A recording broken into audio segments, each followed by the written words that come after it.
Right. Talking about taxes, here's one of the worst mistakes I ever made in my life. Like I said, I once worked in Mozambique. How many people been to Mozambique before? Mozambique. Now, when you get to Mozambique, do not make the mistake I made. Because I got into a taxi and I was alone. Then I was the first one to get in there, and then I said, well, I got in there, and then I sat on this seat just behind the driver. You know that one? Yeah. Never sit there. You know, in South Africa, when you sit next to the driver, you become the accountant. Yeah. So I sat behind this one, and then in Mozambique now, the taxis are never full. You are packed like loaves or like clothes, you know. So I was there, and then the taxi was full, and then all of a sudden people were just getting in, you know.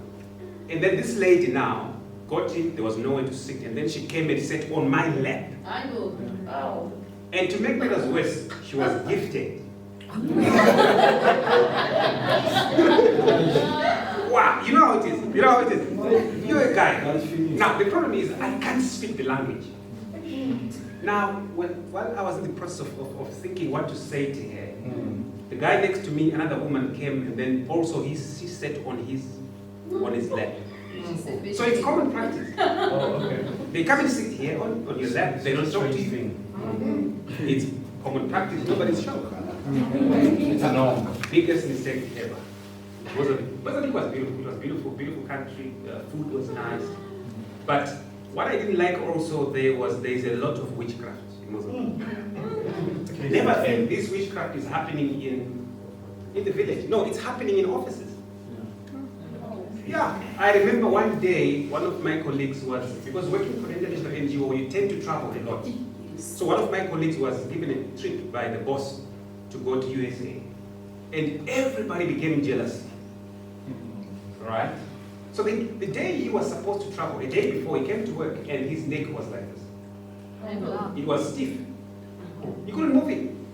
And you could see there was something moving inside. So what we did, we took him to Maputo Hospital. When you got to the hospital, the doctor said, no, we can't deal with this. Go to traditional people or something. Then we went to someone that I still can't figure out today. Was he a prophet? Was he a sangoma? But we went there.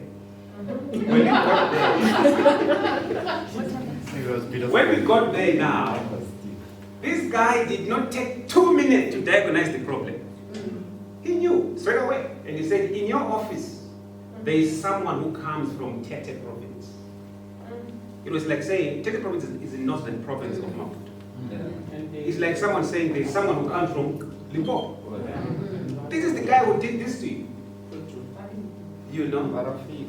And then he was fixed. And then the prophet said, do you want me to send it back?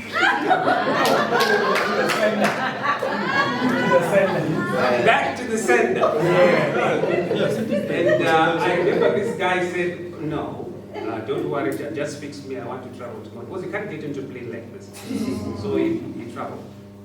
Now when I left, a few months later, I was told this same guy, this happened to him again. And then he died, unfortunately. So in Mozambique, beautiful country, nice food, not much of crime, but what is there is witchcraft. I don't know in South Africa. Do you have witchcraft in South Africa? Might. That is South Africa. It's might. And it's not popular. It's not popular. That the Lord does not recognize this thing of witchcraft. Oh, I see.